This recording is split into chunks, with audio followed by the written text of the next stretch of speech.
Bonjour chers frères et sœurs, je vous salue, vous qui aimez le Seigneur Jésus-Christ. Alors, sur les réseaux sociaux, j'ai vu une chrétienne, enfin, qui s'est déclarée chrétienne, poser la question sur les réseaux sociaux. Si le chrétien peut faire des sacrifices, en fait, en dehors de celui du Christ Jésus. Cela m'a fait pitié. Et j'ai compris que cette sœur chrétienne ne connaît pas certaines bases de la foi chrétienne. Les sacrifices en dehors de celui du Seigneur Jésus-Christ dont on parle, c'est quel type de sacrifice? Il faut qu'on l'explique. Et puis aussi, il faut qu'on explique ce qu'est le sacrifice de Jésus-Christ. Les sacrifices en dehors de Jésus-Christ, ce sont les sacrifices qui sont liés à la loi. Je reprends. Les sacrifices en dehors du sacrifice de Jésus-Christ, ce sont les sacrifices qui sont liés à la loi.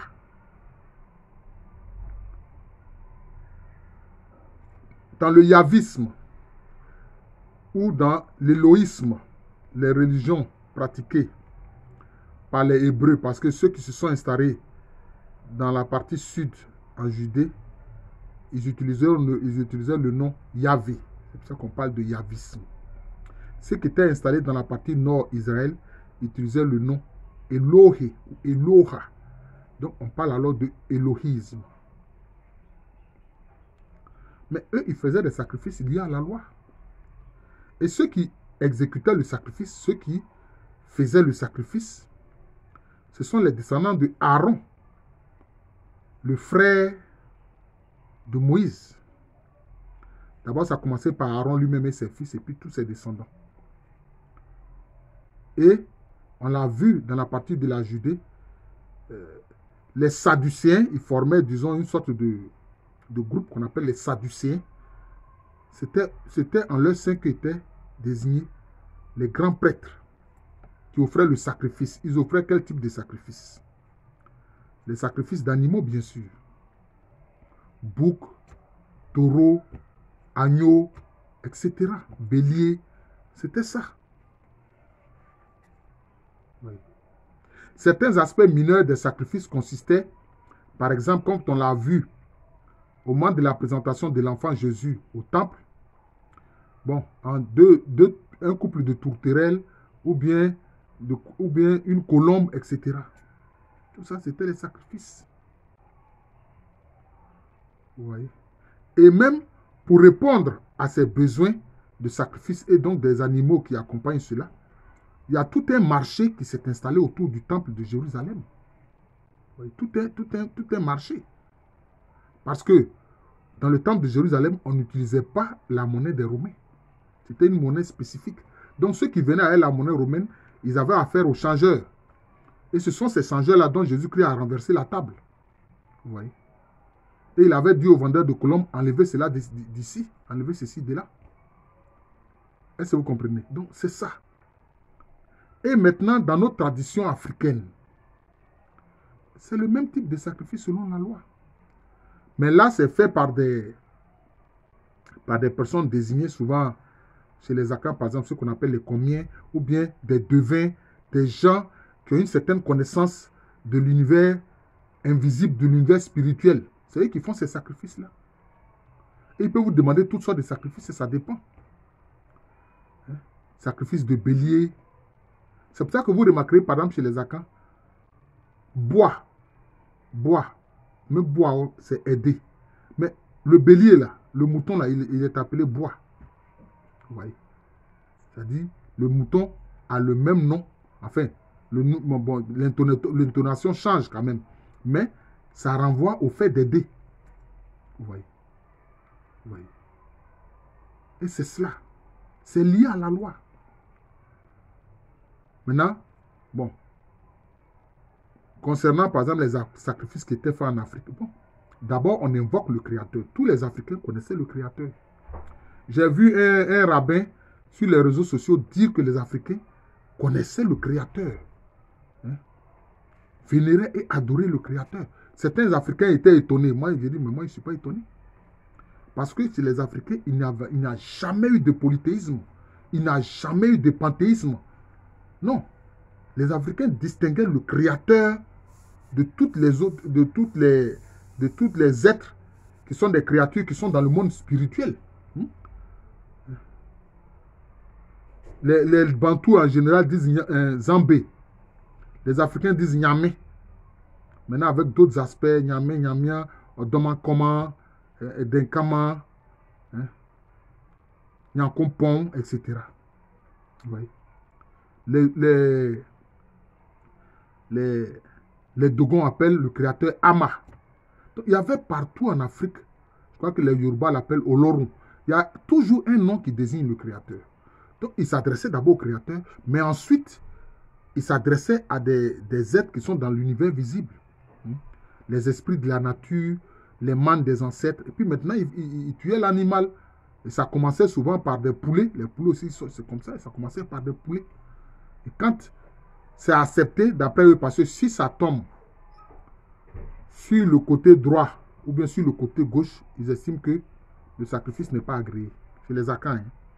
Il faut que le poulet soit à plein ventre sur le dos ou couché, disons, totalement le ventre et puis le regard tourné vers le ciel. Soit donc, il faut que ce soit tourné vers le ciel ou tourné vers la terre. En ce moment, on dit que le sacrifice est accepté. En ce moment-là, on peut passer à des sacrifices d'animaux plus importants tels que les bœufs, les moutons, les béliers, les bœufs. C'était comme ça. Oui, c'était comme ça. En Afrique. Oui. Tous ces sacrifices sont liés à la loi. Chez les peuples indo-européens, ils avaient des temples liés à différentes divinités auxquels aussi ils offraient des sacrifices. Mais tout ça, c'est lié à la loi. C'est lié à la loi. Et comme c'est lié à la loi, qu'est-ce qui se passe? Il y a un renouvellement sans cesse qui se fait. Hein? Le grand prêtre, dans le temple de Jérusalem, lui-même, il offre des sacrifices pour lui-même d'abord, pour demander pardon pour ses péchés. Et puis ensuite, maintenant, il offre maintenant des sacrifices pour demander pardon pour les péchés du peuple. Vous voyez, c'est comme ça. Et chaque fois, il doit le refaire. Chaque fois, il doit le refaire. Il y avait le sacrifice qui était ordinaire, qui se faisait notamment chaque année. En ce moment-là, le grand prêtre, il entre dans le Saint des Saints, où se trouve l'arche de l'Alliance. Ou alors, il y a des cas de sacrifices extraordinaires, quand il y a un problème particulier qui se pose, peut-être une épidémie, un malheur, etc. Et puis maintenant, il y a les sacrifices que chaque individu fait. Ton enfant est né, il a 8 jours pour son excision, je dis pardon, sa circoncision. Hein, sa circoncision pour les hommes, l'excision pour les femmes. Mais les Hébreux ne faisaient pas d'excision pour les femmes, non. Ils faisaient des circoncisions pour l'enfant qui est né au 8e jour. Alors, on faisait des sacrifices. Ouais. Donc, c'est lié à la loi. Et même quand on fait ces sacrifices conformément à la loi pour demander pardon, qu'est-ce qui se passe? Les péchés sont seulement couverts. Les péchés ne sont pas effacés. C'est seulement couvert. Ce n'est pas effacé. Donc, voilà les sacrifices de la loi. Voilà les sacrifices de la loi. Ton péché est couvert, donc il est là. Il n'est pas enlevé. Hein? La fois dernière, j'ai eu à faire une vidéo où j'ai un peu parlé de ces choses-là, où j'ai dit que les péchés couverts dans le cas de la loi, c'est comme des excréments sur lesquels on a mis du sable. Mais si tu viens marcher dedans, là, ta chaussure ou bien ton pied va toucher ces excréments-là. Vous voyez? Alors que pour le cas de Jésus-Christ, donc j'aborde le sacrifice de Jésus-Christ. Et puis, vous remarquez que pour les cas de sacrifice de la loi, ce sont des animaux. Mais il arrivait que des hommes fassent des sacrifices humains. Ah oui, il arrivait qu'ils fassent des sacrifices humains. Et les sacrifices humains, on trouvait ça chez beaucoup de peuples. Voilà. Ça existait chez les Africains. les Akans faisaient cela. Les Zoulous, les Bantous faisaient cela. Même en Égypte antique, ce qu'on appelle la palette de Narmer, le premier pharaon d'Égypte, on voit qu'il y a un sacrifice qui est fait. Vous voyez? Les Indo-Européens pratiquaient le sacrifice humain. Et ceux-là, quand on parle de ça, ils disent non, non, non, ils sont des fiefés menteurs. Les historiens sont des fiefés menteurs. Les peuples celtes, tels que les Gaulois, les Bretons, hein, les Irlandais, les ancêtres des Irlandais, des Écossais, tous ces peuples celtes-là, ceux qui sont en Galice, au nord de l'Espagne, ils pratiquaient le sacrifice humain. Voilà, les prêtres qui sont appelés druides, là, ils sacrifiaient des gens au pied des choses de cet arbre-là. Je vais me souvenir du nom de cet arbre-là. C'était un arbre qui faisait l'objet de vénération chez les peuples celtes. Vous voyez. Et puis maintenant, chez les peuples indo-européens, les Vikings, ils pratiquaient les sacrifices humains. Ils pratiquaient les sacrifices humains. Quand le Jarl, c'est-à-dire le chef, il meurt, mais on tue des gens, on tue quelqu'un pour l'accompagner dans l'au-delà, dans la Valhalla, comme ils disent. Vous voyez? Donc, les sacrifices humains, ça existait. Et quand ils sont allés, les Européens sont allés sur les terres, disons qu'on appelle les terres précolombiennes, c'est-à-dire chez les Amérindiens, les pays qu'ils appelaient Tarana. Ces peuples-là, les Incas, les Aztèques, les Mayas, etc., ils pratiquaient les sacrifices humains. Ils pensaient ainsi avoir la faveur des divinités. Vous voyez. Surtout à l'esprit du soleil. À l'esprit du soleil, ils faisaient beaucoup de sacrifices humains. Vous voyez. Maintenant, aujourd'hui, les satanistes, ils font des sacrifices humains, notamment des sacrifices d'enfants. Entre 4 et 5 ans, ils font des sacrifices humains. Ils ont sans cesse besoin de sang humain, ces satanistes-là. Bref, maintenant, j'élague maintenant ce que je disais concernant les sacrifices de la loi. J'en viens maintenant au sacrifice du Christ. Les hommes même ont compris déjà dans le sacrifice de la loi que le sang humain est plus important que le sang des animaux. Que le sacrifice de l'être humain, là, c'est plus important que celui des animaux. C'est au-dessus de celui des animaux. Maintenant, qu'est-ce que Dieu a décidé? Il a décidé maintenant d'effacer totalement le péché des hommes. C'est-à-dire qu'il enlève le péché une bonne fois pour toutes. Voilà. Voilà, il faut comprendre ça. C'est comme des excréments qui sont transformés en biomasse et qui deviennent de l'énergie maintenant. Ça sent plus mauvais, il n'y a rien de mauvais dedans, tout est enlevé.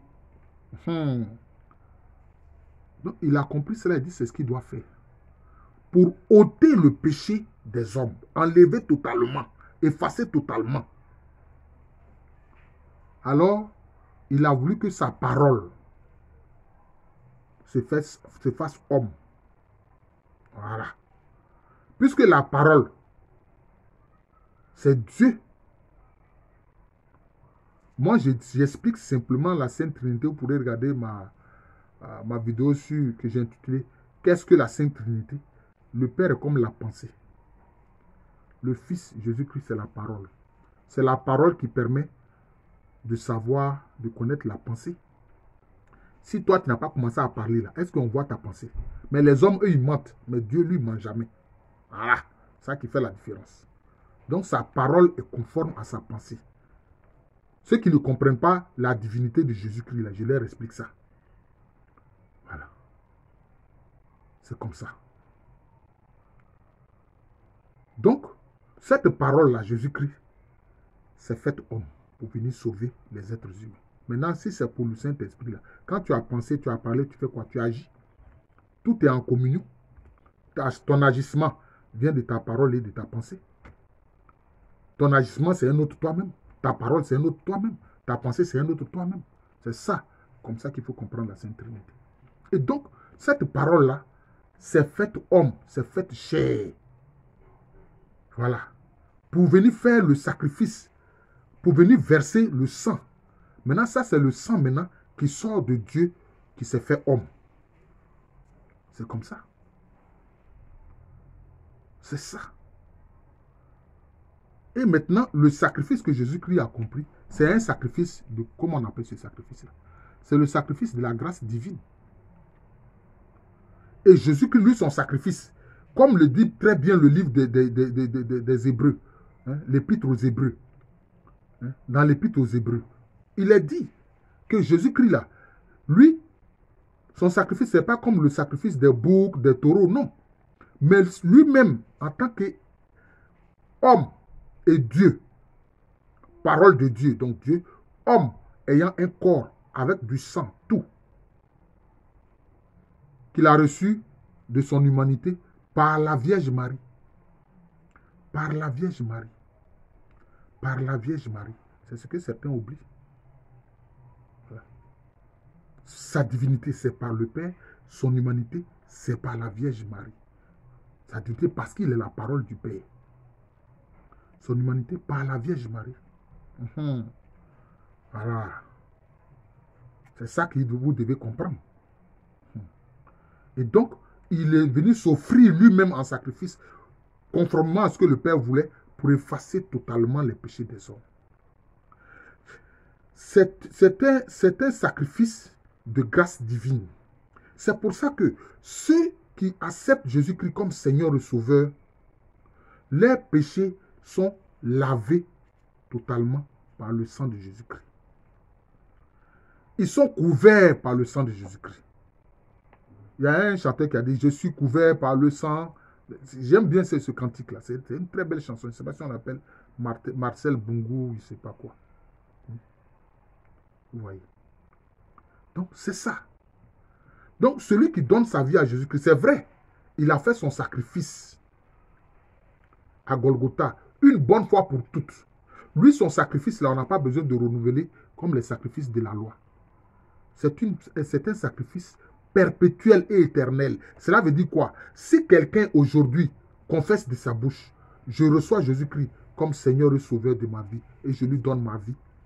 Le sacrifice de Jésus-Christ qui a eu lieu depuis des milliers d'années, là, ça s'actualise pour lui. Voilà.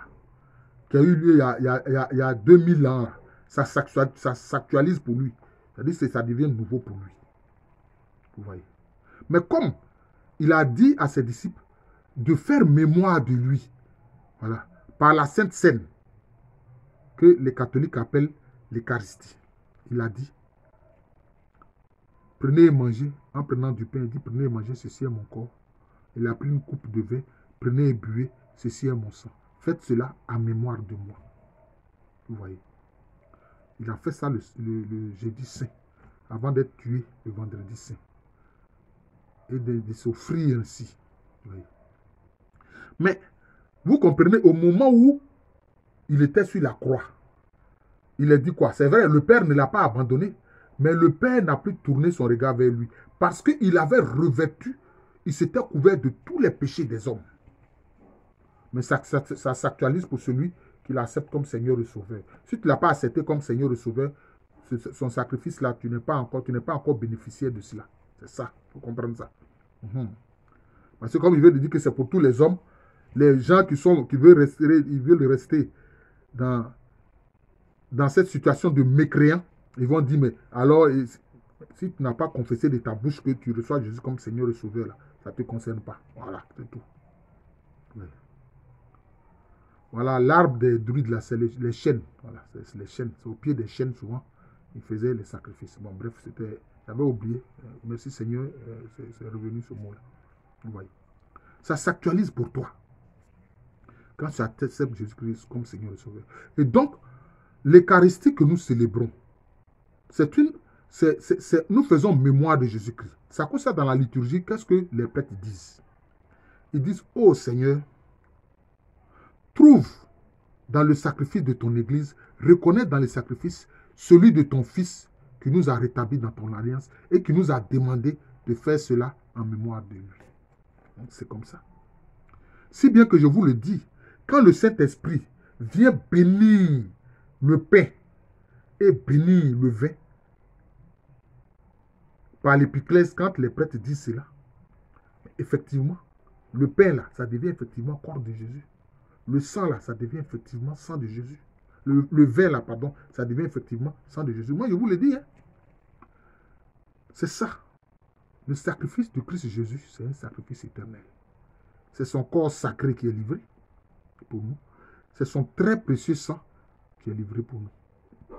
Et c'est pour ça que les chrétiens, quand ils veulent la protection, ils doivent demander sans cesse à être couverts par le sang de Jésus-Christ. Ceux qui veulent aller au village où ils ont peur, non. Il faut te couvrir du sang de Jésus-Christ. Et puis il faut comprendre que Jésus-Christ, là, il vit en toi. C'est aussi simple que ça. Que le Saint-Esprit, là, il habite en toi. Que le Père Céleste a fait sa demeure en toi. C'est tout. Son sang te couvre. Il faut être conscient. Il faut accepter ça dans ta tête, là. Il faut accepter ça. Que le sang de Jésus-Christ, là, ça te couvre. Et lui-même, il vit en toi. Comme les Malinqués disent dans ton kungulu, là. Il faut accepter ça. Les Nzima disent Kangale. Regardez comment Kangale et puis Kungulu, ça se ressemble. Les Aïens disent Kango. Où dit Kango? Kango, là. Dans ton Kango, là. Dans ton Kungulu, là. Dans ton Kangale, là. Il faut accepter ça. Que son sang, là, te couvre. Qu'il vit en toi. Et que toi-même, tu vis en lui. C'est tout. Et donc, le sacrifice du Christ Jésus est un sacrifice perpétuel. C'est le sacrifice de la grâce divine. Alors, j'espère que cette sœur-là, qui se disait, si elle peut aller faire des sacrifices de la loi, mais tu as accepté Jésus-Christ comme Seigneur et Sauveur. Tu bénéficies de son sacrifice divin et éternel. Tu t'en cherché quoi encore dans la loi? C'est à cause ça, Paul, dans ses lettres, a engueulé les Galates. Dans sa lettre aux Galates, vous pouvez lire ça, son épître aux Galates. Il dit, mais fou des Galates, qui vous a dit de retourner à la loi? C'est la loi qui vous a sauvé ou bien c'est Jésus-Christ qui vous a sauvé? Je vous remercie. Je suis le frère Jean de l'amour de Jésus. C'est mon nom spirituel. À l'état civil, je suis le professeur Aluko Amérémy. Merci encore et bonne journée.